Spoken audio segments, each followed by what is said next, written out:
আসসালামু আলাইকুম আপু ভাইয়া আঙ্কেল আন্টিরা, আপনারা সবাই কেমন আছেন? আশা করি ভালো আছেন। আলহামদুলিল্লাহ আমিও ভালো আছি আপনাদের সকলের দয়ায়। তা আমি আজকে একটা রেসিপি নিয়ে আপনাদের সামনে উপস্থিত হলাম। সেটি হলো কুমড়ো বড়ি দিয়ে আপনার মিষ্টি কুমড়া এবং বেগুন দিয়ে একটা লাবড়া সিস্টেম করব। তো এটা আপনারা আমার সাথে থাকেন, দেখতে পাবেন ভিডিওটি পুরো ভিডিওতে দেখবেন। তাহলে হয়তো বা যারা এটা কখনো করেনি তারা দেখে করে খেতে পারেন, আর যারা করছেন তারা তো জানেন এর স্বাদটা কেমন। দেখেন কি সুন্দর সবুজ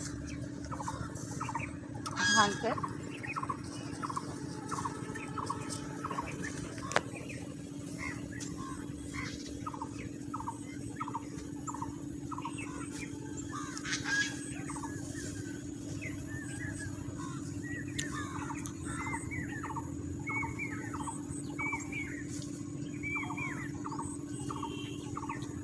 রসুন শাক কতগুলো আছে, অনেক স্বাদ আছে।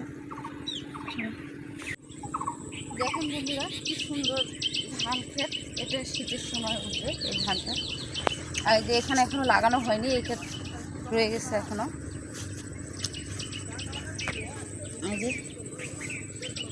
আর কি সুন্দর বাতাস। ওই যে ওই ক্ষেতগুলো না লাগানো হয়নি, ওই যে মাঝখানে গুলো লাগাচ্ছি, ওই যে ওগুলো সাইডের গুলো লাগাচ্ছি।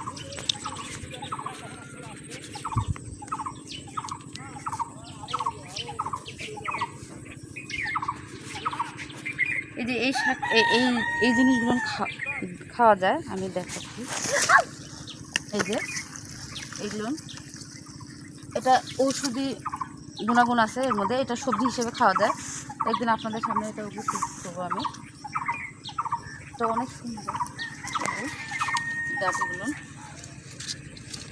একদম শীঘ্রই একদিন আপনাদের রান্না করে দেখাবো যে কীভাবে খেতে।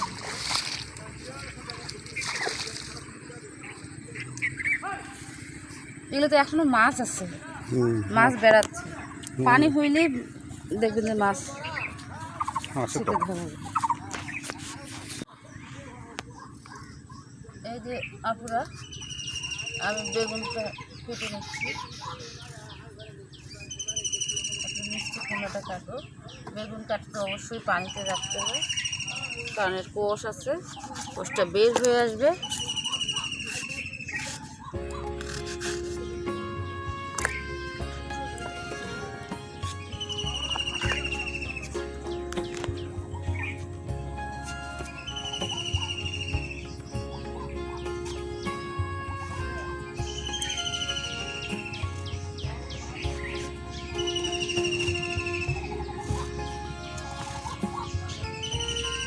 কে কে এভাবে করে, এটা কিন্তু এটা হলো চাল কুমড়া যে বলে সেটার বড়ি কিন্তু, আর ডাল। আর এই ডাল এটা এরকম কালার, এটা আরও ধপধপা হয়, যেটা মেশিনের সাহায্যে আপনার এই ডালটাকে তুলে নেয়, সেটা ধপধপা হয়। কিন্তু এটা বাসার করা তো পুরা, এই জন্য ডালটা এতটা ভালোভাবে পরিষ্কার করা হয়নি, এই জন্য এরকম দেখাচ্ছে। ঠিক আছে, এটা একদম হাতের তৈরি সব কিছু, ডালটা সহ। আর যেটা বাজারজাত করা হয় সেটা কিন্তু ওই ডালটা আপনার মেশিনের সাহায্যে সাদা করে নেওয়া হবে, ও কালো চামড়াটা একদম তুলে ফেলা। এই যে এখন মিষ্টি কুমড়ো আমি কেটে নেব।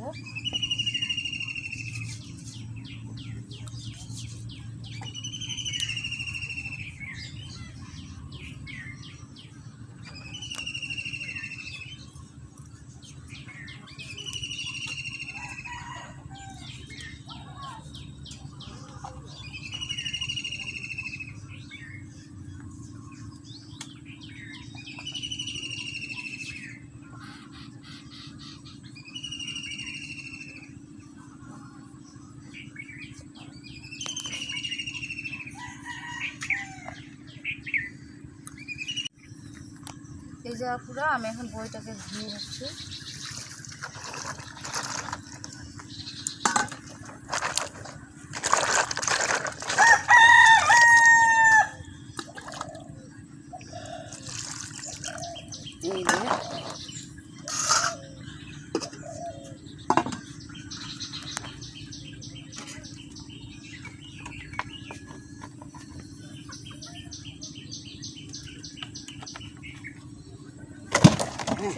চুলাটা নিভে গেছে।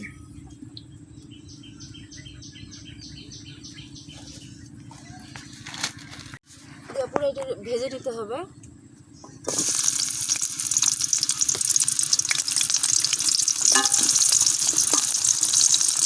বাসার বড়ি, বাজারজাত যেটা করা হয় ওই বড়িটা কিন্তু হাতে বানানো বড়িটা অনেক ভালো হয়।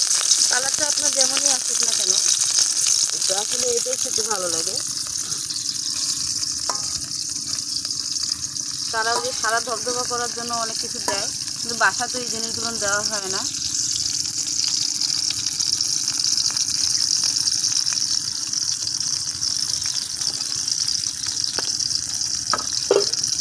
এর ফাঁকে আমি বেগুনগুলো ধুয়ে নিই।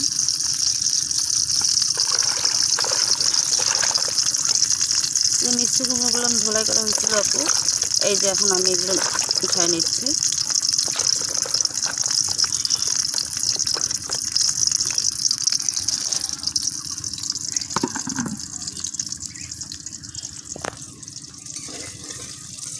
এটা লাল লাল করে ভেজে নেব।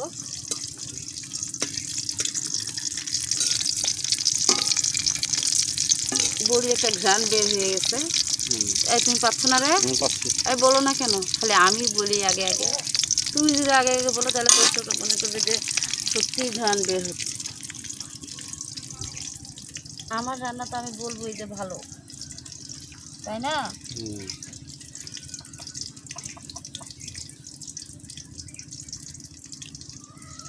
মাটির চুলা এরকম অপরাধ, যখন ধরবে একদম বাঘের মতো ধরবে। আর এই যে এখন একটু ইয়ে করছে, সমস্যা একটু মাঝে মাঝে বাতাস হচ্ছে, বাতাসটা লাগতেছে চুলায়।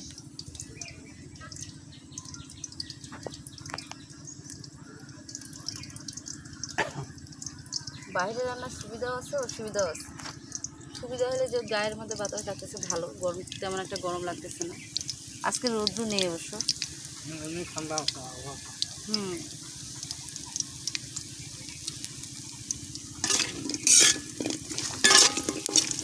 এই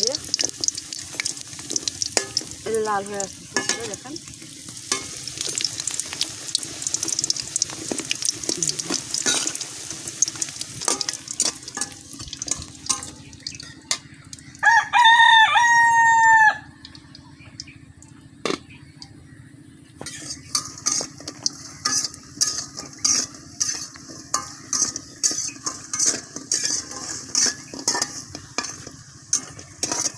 পুরো ভাজা হয়ে গেছে আমার।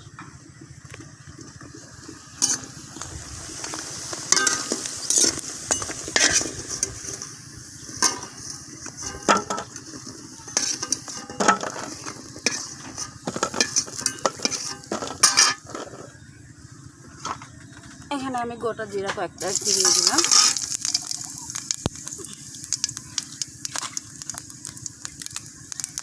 তেজপাতা,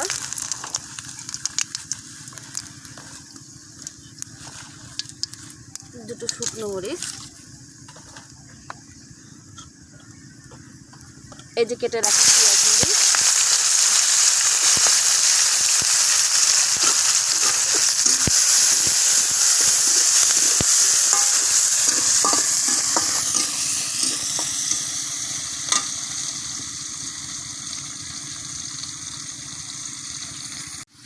এই যে আপনারা আমি এখন আদা রসুন বাটা দিয়ে দিলাম।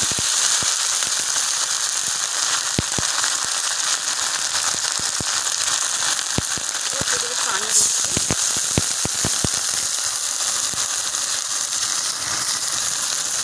হলুদ, লবণ, পুরো মরিচটা দেবো না, শুকনো মরিচটা এটা এভাবে রান্না করবো।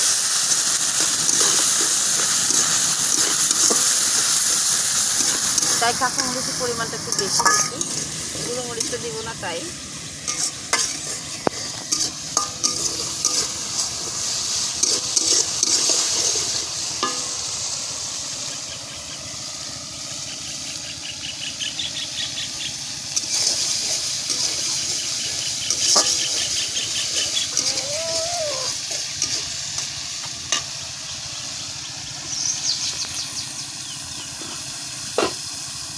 এখন আমি যে বেগুন আর মিষ্টি কুমড়োগুলো ঢেলে দিব।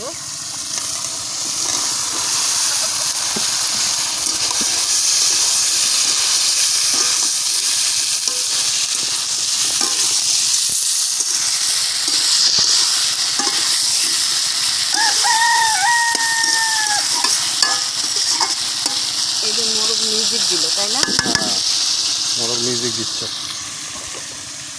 আমি এটা একটু ঢেকে দিব। মিষ্টি কুমড়া যে পানিটা আছে এটা বের হোক, এ পর্যন্ত একটু অপেক্ষা করবো। তারপর পানি দিয়ে কষানো হলে কষাবো।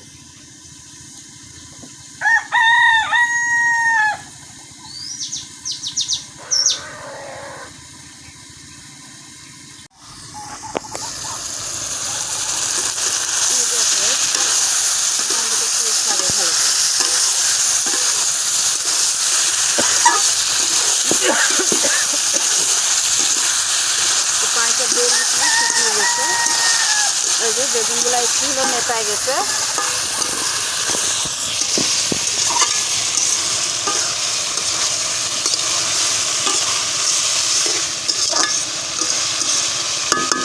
কালারটা মশলা ভালোই লাগতেছে। সুন্দর আছে। গুঁড়া মরিচের গুঁড়া মরিচ, কাঁচা মরিচ দিয়ে সম্পূর্ণটা রান্না করবো, একটু গুঁড়া মরিচ দিব না। কাঁচা মরিচ বেশি খেলেও এটা সমস্যা করে না, কিন্তু গুঁড়া মরিচটা একটু ক্ষতি করে। আবার গুঁড়া মরিচ কিছু কিছু তরকারিতে গুঁড়া মরিচটা লাগে, পুরা না দিলে আবার ভালো লাগে না।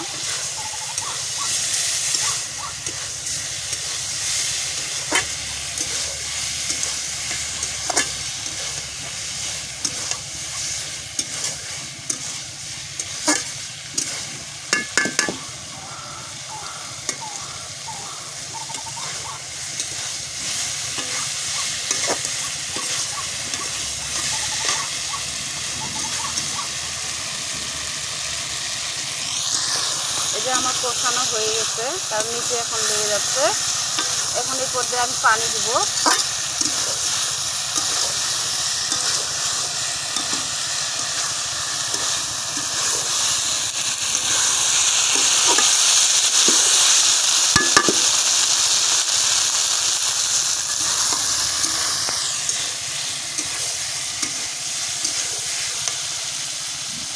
এর সাথে একটু কাজ করবো আমি। এই যে বড়িগুলো না একটু থেতো করে নিব, ইয়ে করে নিব, হালকা গুঁড়ো করে নিব, আধা ভাঙা করে নিব।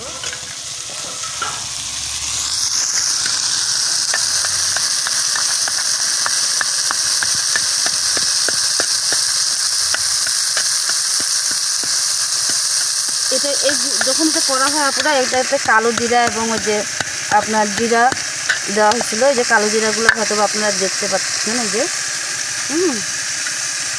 কিন্তু বাজারেরগুলোতে আপনারা এগুলো দেখতে পাবেন না।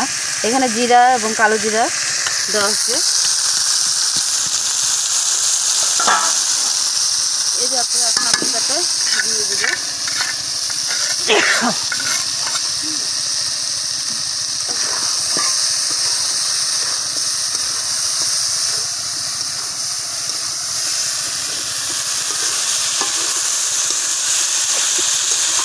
এখন একটু সুন্দর একটা গ্রাম হচ্ছে।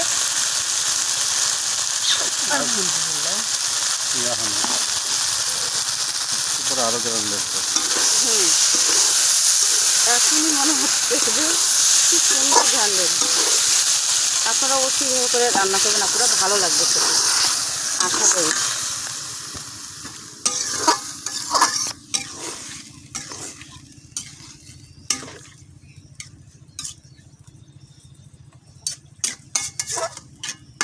এখানে আমি আমার একটু পানি লাগবে, কারণ বেগুন এবং মিষ্টি কুমড়োগুলো হওয়ার জন্য। কারণ প্রথমে তো আমি মিষ্টি কুমড়া যেটা পানি বের সেটা মারাই নিছি, মানে শুকাই নিছি।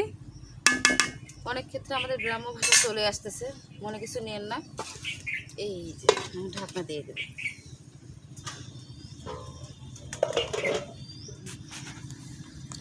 এখন অপেক্ষা করবো ধোয়া অবধি পর্যন্ত।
রান্না হয়ে গেছে, তেল ছাড়বে আর কিছুক্ষণ পর।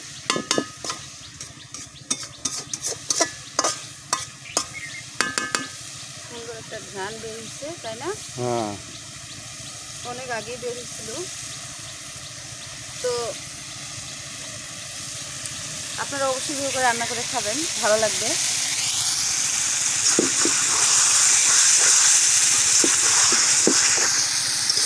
তো আজকে আপনারা যারা কষ্ট করে আমাদের ভিডিওটি এতক্ষণ দেখলেন, আপনাদের মূল্যবান সময় নষ্ট করে, তাদেরকে অসংখ্য ধন্যবাদ। এবং যারা নতুন দেখছেন আজকে আমাদের চ্যানেলটি নতুন, আমি তাদের উদ্দেশ্য করে বলবো, প্লিজ আমাদের চ্যানেলটি সাবস্ক্রাইব করে পাশে থাকবেন। আপনাদের কমেন্ট, আপনাদের ভিউজ, এই তারপরে আপনার লাইক, এগুলো দেখলে আসলে আমাদের ভিডিও করতে উৎসাহ হয়। কষ্ট হলো, কষ্টকে কষ্ট মনে হয় না।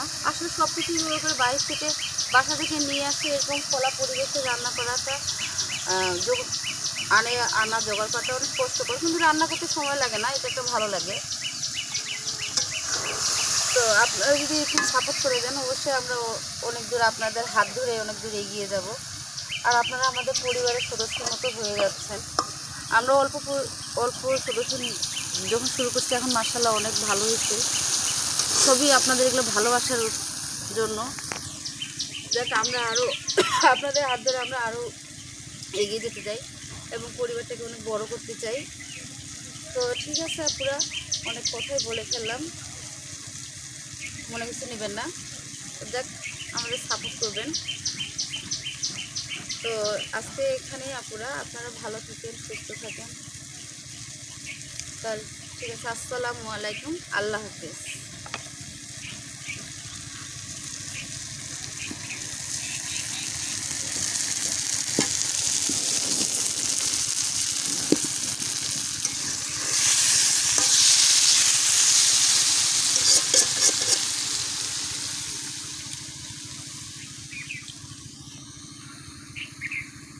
এই যে আপুরা, আমি এটা অন্য পাত্রে নিয়ে নিলাম।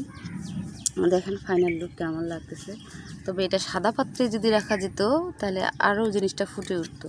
বক্সে নেওয়া হয়েছে তো ক্যারি করার জন্য, তাই